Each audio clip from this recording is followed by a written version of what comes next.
Cette vidéo va concerner donc l'équation d'un plan. Rechercher l'équation d'un plan qui passe par un point donné. Le plan, je peux l'appeler pi. Donc si je trace ce plan, le voici. Il est dénommé pi.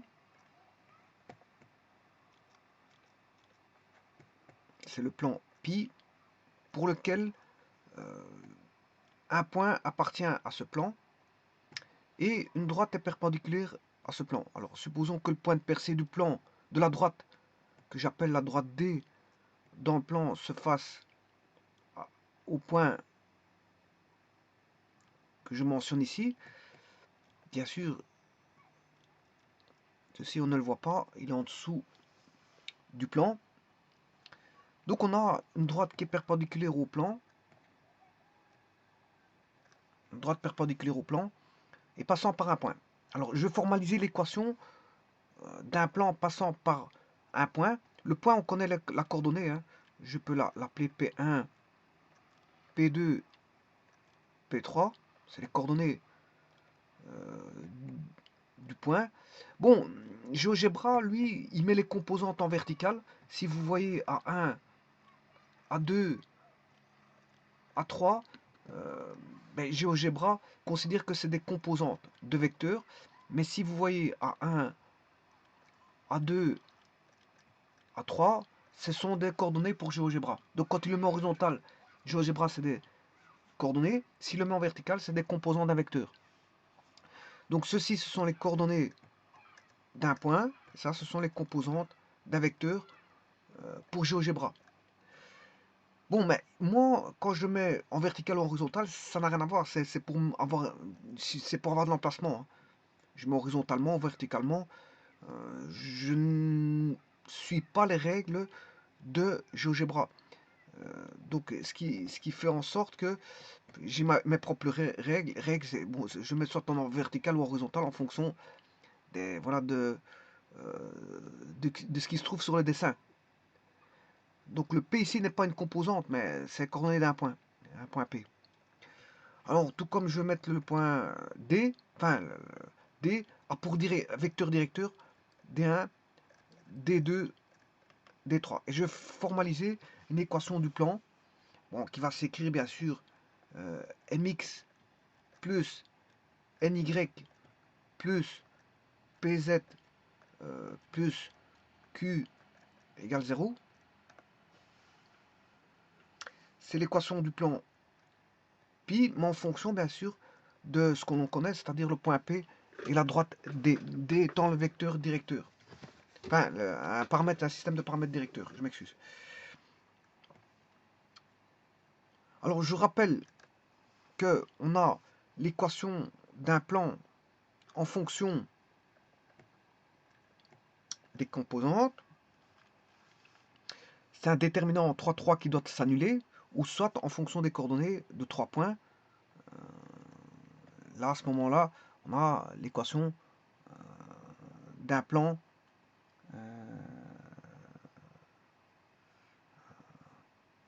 l'équation d'un plan en fonction des coordonnées d'un point.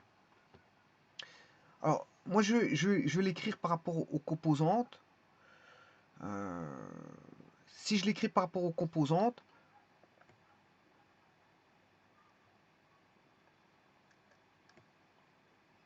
bon, tout d'abord, je vais placer certaines choses. On sait bien que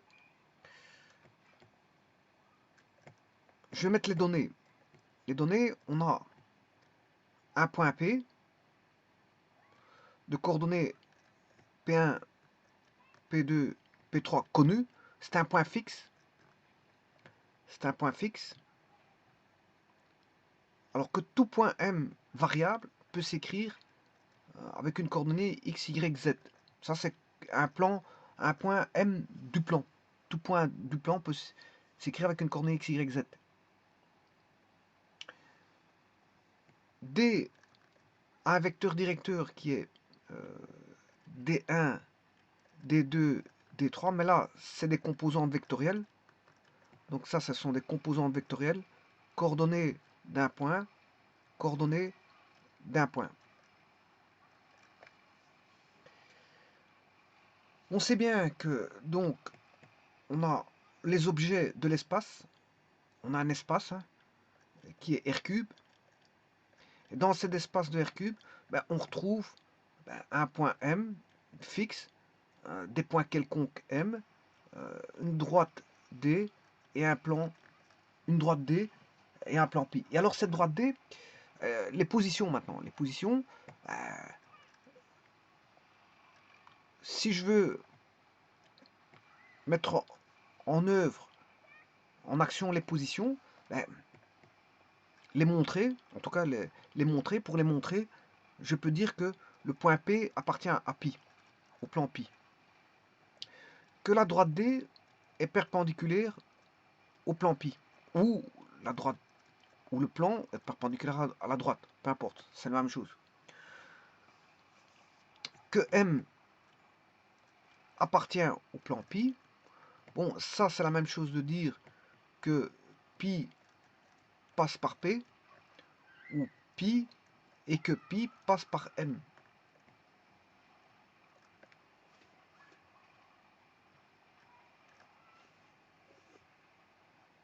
Alors, P appartient au plan pi. M appartient au plan pi. Si je prends la droite PM, PM est une droite, il passe par deux points. PM est inclus dans le plan pi. Pourquoi? Parce que P appartient au plan pi et M appartient au plan pi. Donc, si je relie PM, il est inclus dans pi. Mais PM, c'est une droite. Alors, le plan pi, il est perpendiculaire à D, à la droite D. Voilà. Donc je vais formaliser une équation du plan perpendiculaire à une droite donnée qu'on connaît on connaît les composantes vectorielles, donc les paramètres directeurs de la direction de la droite. Si je dis que pi est perpendiculaire à D, ou que D, inversement, D perpendiculaire au plan, voilà, comme PM PM est inclus dans le plan, et comme D est perpendiculaire au plan, on peut dire que PM est perpendiculaire à D. Donc PM est perpendiculaire à D. Donc je vous rappelle que M est un point quelconque du plan.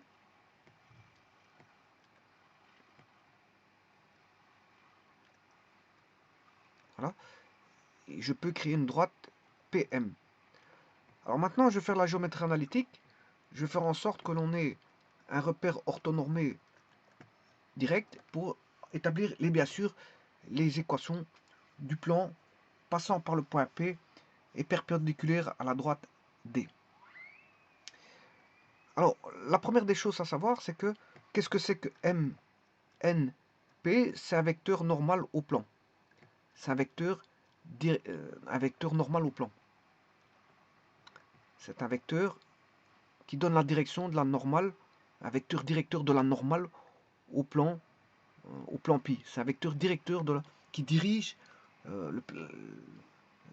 la perpendiculaire au plan pi.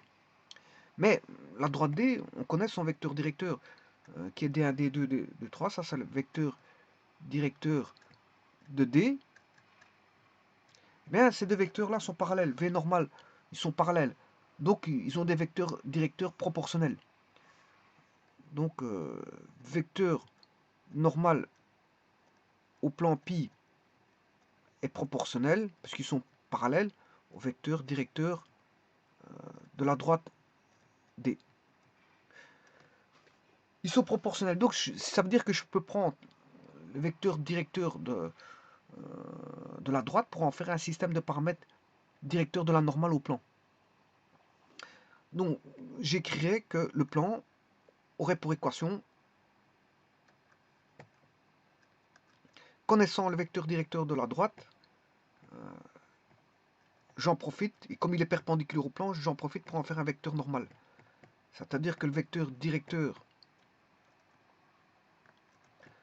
de la droite D est égal à composante D1I plus D2J plus D3K, que je note comme ceci, D1, D2, D3 entre parenthèses.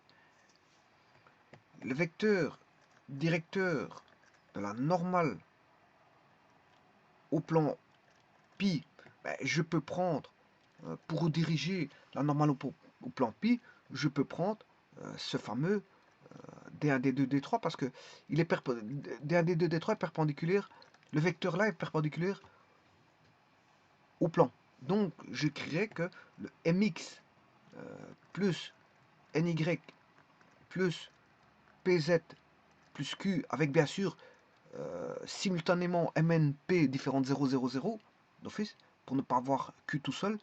Et à ce moment on n'aurait pas... alors x, y, z sont les points m, hein. Ce sont les points m. C'est les points m. C'est tous les points m appartenant au plan de coordonnées x, y, z. C'est tous les points variables du plan. Alors ici je prends donc d1x plus d2y plus d3z plus q égale à 0. Mais on sait bien que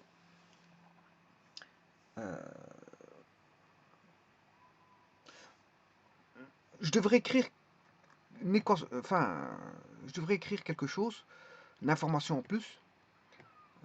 Je vous rappelle, c'est juste un rappel, hein, que le plan pi est équivalent de dire que c'est tout point m tel que Pm, P étant fixe, hein, M étant variable, est égal à enfin, est perpendiculaire à D. Voilà. Tout point qui est perpendiculaire, tout ensemble de points pour lequel P appartient au plan,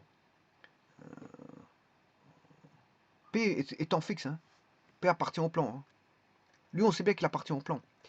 Alors, tout point M tel que l'on est PM perpendiculaire à P, ben, il appartient au plan, d'office. Puisque D est perpendiculaire au plan. D étant perpendiculaire au plan pi. Donc je peux dire que tout point M pour lequel on a PM perpendiculaire à D, ben, je veux dire, appartient au plan. Alors je vais déjà mettre la solution, après je vais la développer. C'est équivalent de dire dans un système, dans un repère orthonormé direct, c'est l'équivalent de dire que eh bien, le point M a pour coordonnées x, y, z, eh bien, on aura l'équation x moins, alors le point P, la coordonnée du point P. Alors les coordonnées du point P, ben, c'est P1, P2, P3, je vous l'ai dit tout à l'heure. Là, P1, P2, P3 et MC, X, Y, Z. Voilà, donc je fais la différence ici entre les deux et je vais multiplier par D1, D2, D3. Alors c'est X moins P1 fois D1 plus Y moins P2 fois D2 plus Y moins P3 fois D3 égale 0 et je referme la collade. Je referme la collade. Bon, j'ai été un petit peu tout juste.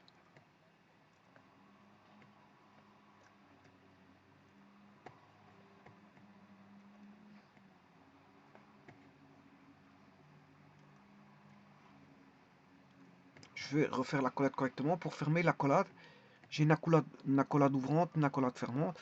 Et bien sûr, c'est l'équation d'un plan. L'équation d'un plan, c'est toujours égal à 0. Alors, je vais démontrer ça. Je vais le démontrer à partir de ceci.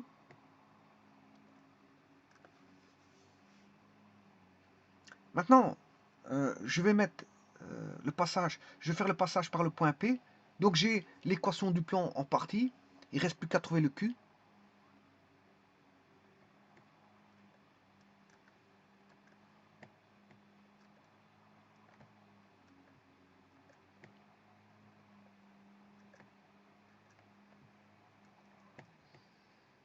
Donc j'ai D1 X plus D2 Y plus D3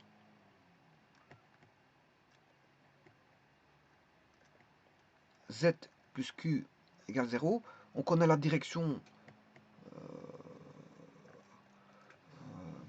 la normale au plan on la connaît puisque c'est la direction de la droite. Or la direction de la droite on la connaît puisque c'est une donnée, la droite est donnée.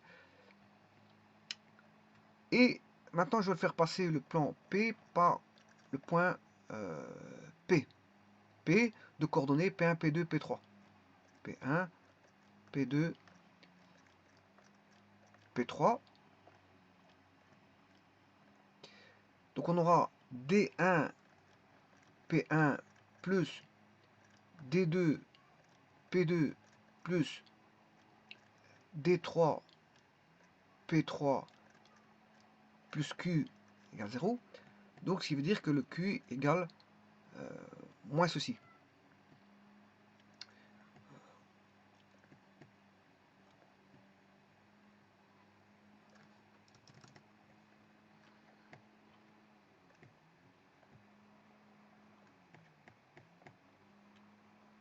Et donc on a l'équation du plan, puisqu'on connaît le Q. Le Q est déterminé.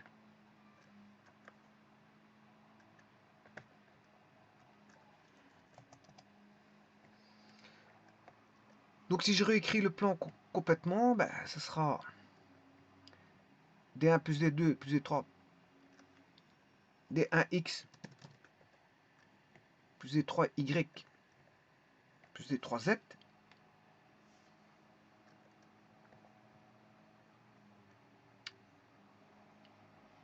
plus Q, mais le Q était déterminé, il vaut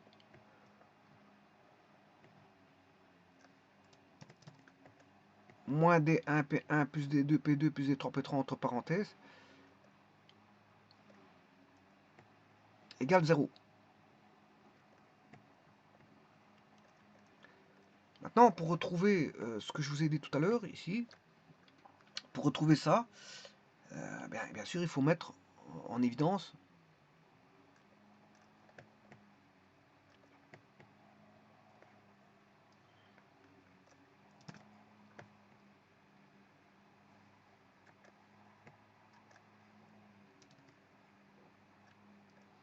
donc j'écrirai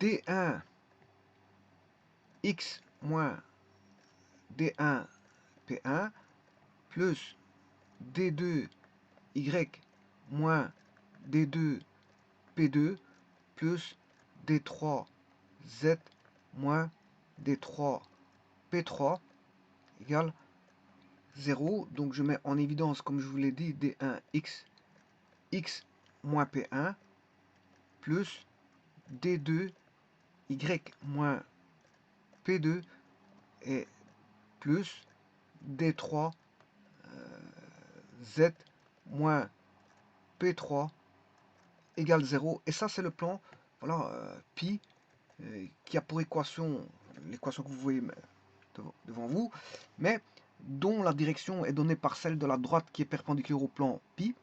Donc on connaît la normale au plan, si vous voulez, qui est la même direction, puisqu'elle est parallèle. La normale au plan est parallèle à la droite, donc ils ont même paramètre directeur. Donc il suffit d'aller prendre le paramètre directeur de la droite, c'est bon. Donc D1, D2, D3 pour en faire l'équation du plan. Mais en plus de ça, il passe par le plan, par le point, par un point donné, donc il faut extraire de la coordonnée x moins P1, y moins P2 et z moins P3.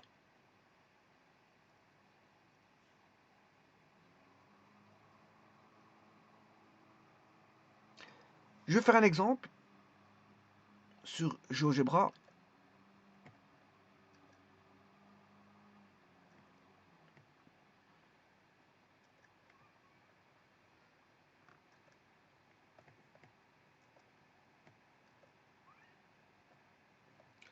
Je vais aller chercher une droite. Bon, je vais placer 2 points quelconques. Je prends n'importe quoi. A. Alors, je vais créer ma droite AB. D, ce sera ma droite D. Hein. Donc, je vais passer par le point, je ne sais pas, mettre un peu n'importe quoi. Voilà, premier point. Et second point B. 0, moins 2, 3. Voilà, maintenant, je vais créer la droite A, virgule B. Voilà, c'est ma droite AB. Et là, maintenant, je vais mettre un point P. P, je prends, je sais pas ce que je peux prendre. 6, 4, moins 1.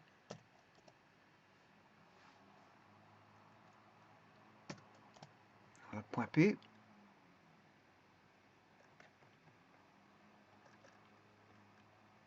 Voilà. Alors maintenant, je vais créer l'équation du plan qui passe par P et perpendiculaire à la droite. Donc ce plan, bah, il suffit d'aller chercher les composantes de la droite qui est moins 2, moins 5, moins 1. Hein. Donc j'aurai moins 2. Alors je vais tenter de l'écrire directement en faisant x moins le point P, x moins 6, plus moins 5, fois y moins 4, plus moins 1 fois y plus 1 égale 0. Et il a quand même, voilà, est-ce que ce plan, il passe pas par P, je me suis trompé quelque part, le point c'est moins 6, moins 4, moins 1, ça fait plus 1, moins 2, moins 5,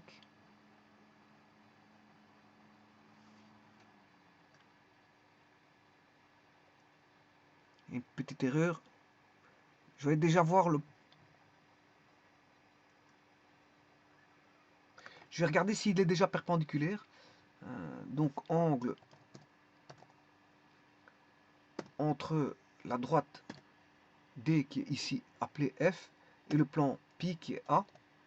Ouais, là il y a déjà quelque chose qui ne va pas. Moins 2, moins 5.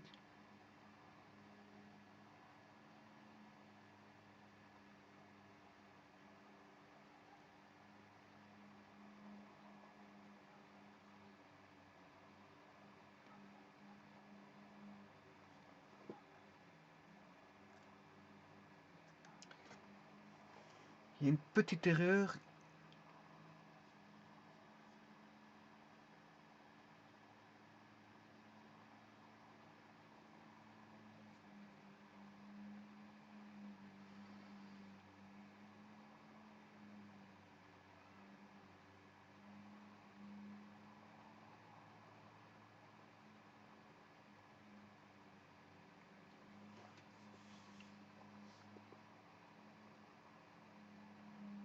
Oui, l'erreur je le sais où est-ce qu'elle est.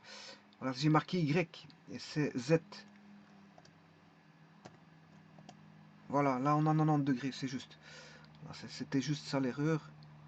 Et là maintenant il va passer par le point P. Effectivement, il passe par le point P.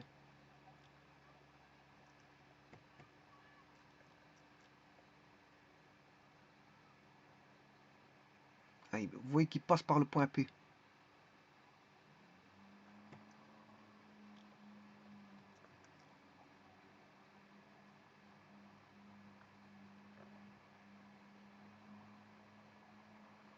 C'est perpendiculaire à la droite. Donc, vous voyez comment avoir l'équation d'un plan perpendiculaire à une droite et passant par un point P. Assez simple. C'est assez simple. Il suffit d'écrire l'équation comme je l'ai faite ici. Vous aurez l'équation d'un plan passant par un point donné, perpendiculaire. Alors x, y, z, c'est tous les autres points, c'est les points M, tous les autres points variables du plan. Ça constitue l'infinité double de points.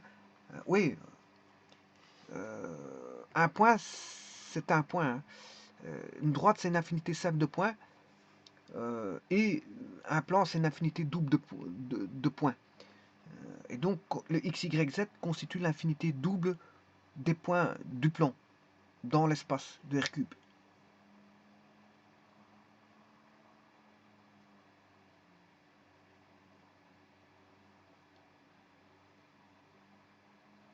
Je vous remercie.